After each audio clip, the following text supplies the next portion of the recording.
There are a lot of people out there that are dead set on proving vegans are not healthy, can't thrive, can't survive, and it's going to kill all of us. So I thought I would share with you my physical fitness journey and what that has been like for me as someone who has never eaten meat or dairy and grown up vegan my entire life. Hi friends, Sarina here. Welcome to my channel where I talk about the what, whys, and hows of veganism as someone who's been vegan since birth. In today's video, I'm going to share with you what it was like growing up vegan in terms of my physical fitness and how that has been impacted. So I'm just gonna share my journey of the different things I've done for physical activity, what I do today, and if I feel like veganism has held me back at all. So let's get into it. So before I actually get into the details of my story in this video, I want to make one thing really clear. I am not here to say that veganism is at all some sort of cure-all or magical diet or lifestyle. First of all, veganism is not a diet. Veganism is an ethical philosophy and way of living which seeks to exclude exploitation towards others as much as possible. And you can still eat an extremely junky, unhealthy ice cream and Oreos and Coke diet while living vegan.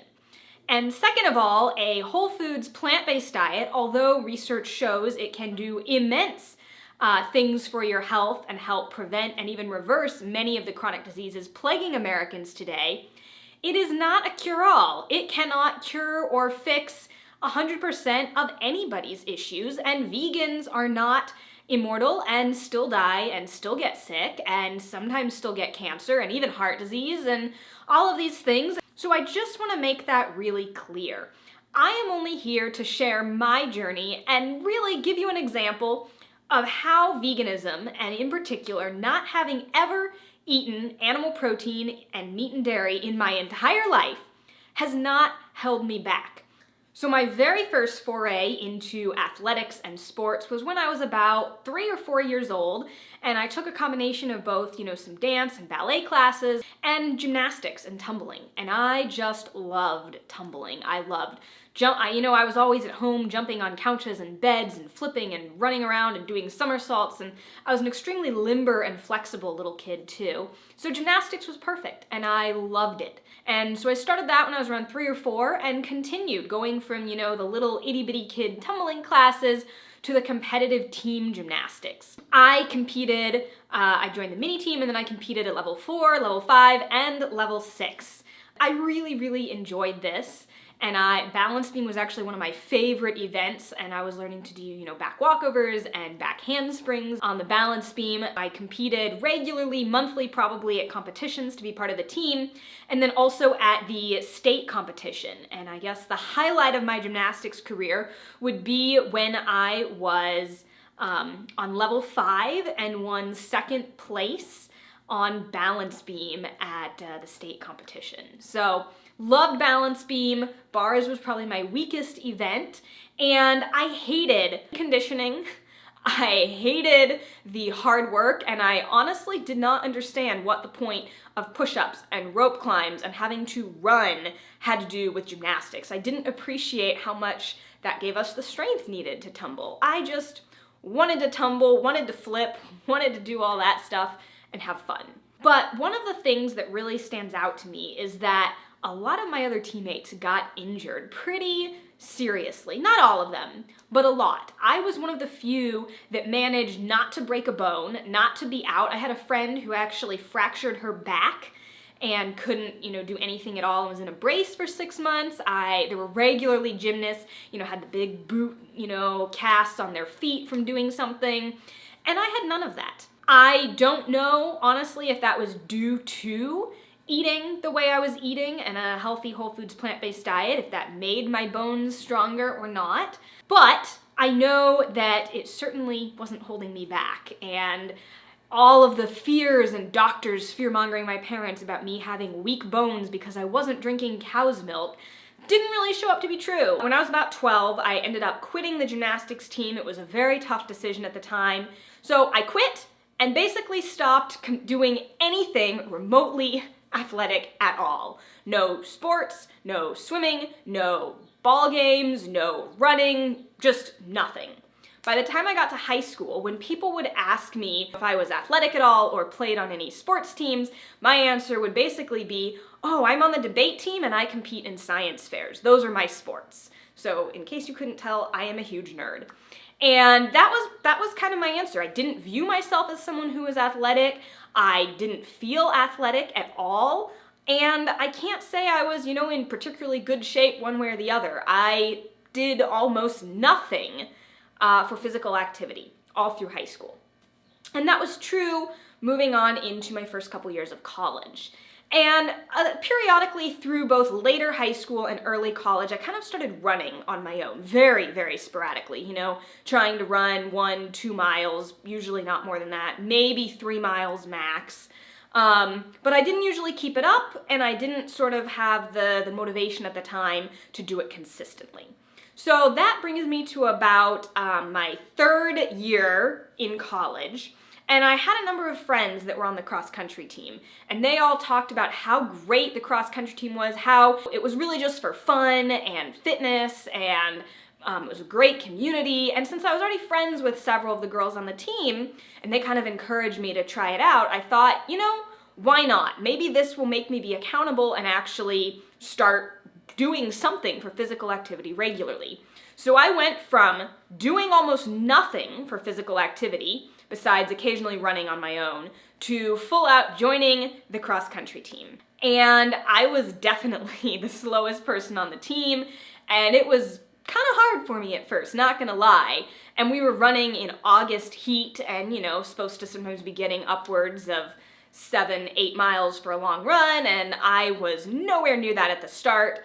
And we were running every single day, which was new to me. But I ended up persevering and competing in a number of meets, running 6Ks every time, and improving my time from my very first run, where my goal was just to basically finish the course, to definitely not being the slowest person anymore. So I improved a lot. I shaved several minutes off of my personal record for a 6K time, and I felt really good about myself. Then this is where, of course, I kind of fell off the wagon again. I ended up studying abroad in South Africa the following semester and did very little for physical activity again. I started off, we went on some hikes because it was South Africa and did that, and I also took this African dance class, which was really fun, but that was about all I was doing, and as time wore on, I also began eating increasingly unhealthy. I was eating tons of French fries at restaurants and tons of junk food and living on just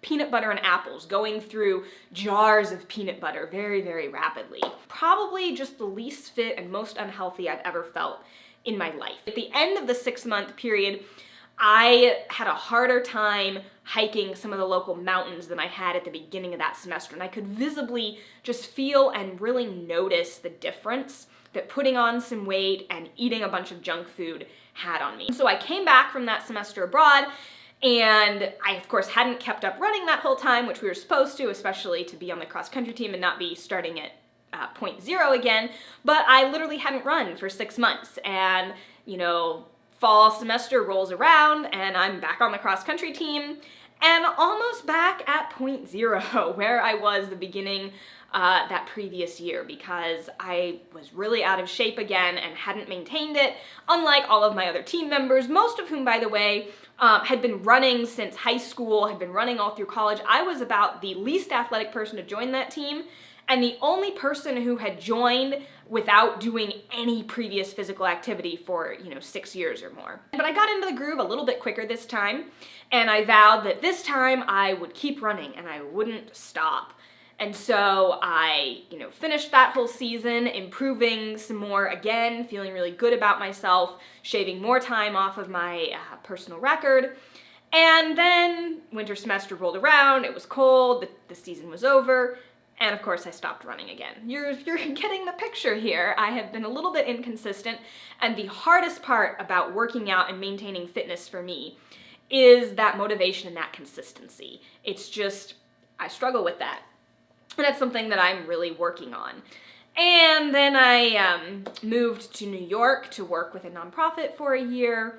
And most of that year, early on, I wasn't doing much physical fitness-wise. I kind of started going to the gym a little bit, and then that spring, so this was like spring of 2017. Yeah, spring of 2017, I kind of got back into running a little bit, and I decided I really wanted to push myself, I really wanted to get in shape, and I really wanted to run a half marathon. And this was after, you know, a year now of not running more than maybe 2 miles. So half marathon it is. I set out a 2-month training plan, and I go from practically 0 miles a week to running 20, 25, 30 miles a week and training for a half marathon. And at that point, my goal, I didn't have any time goals or anything like that. I just wanted to finish the half marathon running the entire time. So not stop and walk, not do any of that, just stay consistent and run the entire time. So I'm doing that, and I run this half marathon, and it's this beautiful, absolutely gorgeous trail. And I run it, I complete it, and I'm about half an hour faster, shorter in time than I predicted. So much so that my friends who were supposed to wait for me at the end and try and take pictures of me crossing the finish line got there late because I gave them such a wrong prediction of how fast I would be. And so I was absolutely amazed that I was able to do as well as I did. And for my first half marathon, going from 0 to a half marathon in 2 months, I finished about middle of the pack. I think there were several hundred, participants, and I was definitely not one of the fastest, but I wasn't even in the bottom half. I was in the top 50%. And so for me, that is an incredible accomplishment, and I felt so good about myself. And this time I vowed I was going to maintain this. I had gotten used to doing long runs on the weekend of 10 miles or more. I felt so good. I'd actually really started enjoying running, which I'm not even sure I ever did during cross country. It kind of was work and hard, and I never really got into the groove of it. I just did it because I felt like I should. But I really enjoyed this half marathon, and I was like, I'm gonna keep training. I could do a marathon, like, let's go.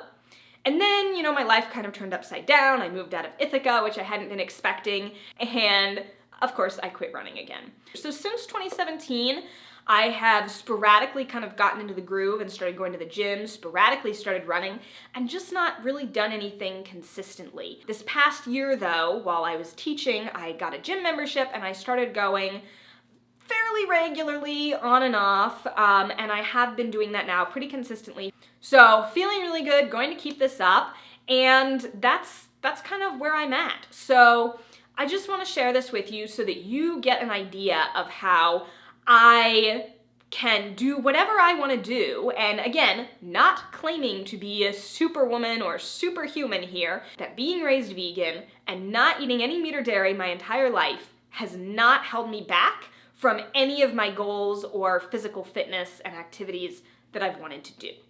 So please make sure to check out some of my other videos about vitamins and deficiencies on a vegan diet that I made. That's a really good one. And give this video a big thumbs up if you enjoy it, and hit that subscribe button below. And don't forget, make sure you also hit that bell button on the subscribe. That's how you'll get notified next time I release a video. I will see you next week.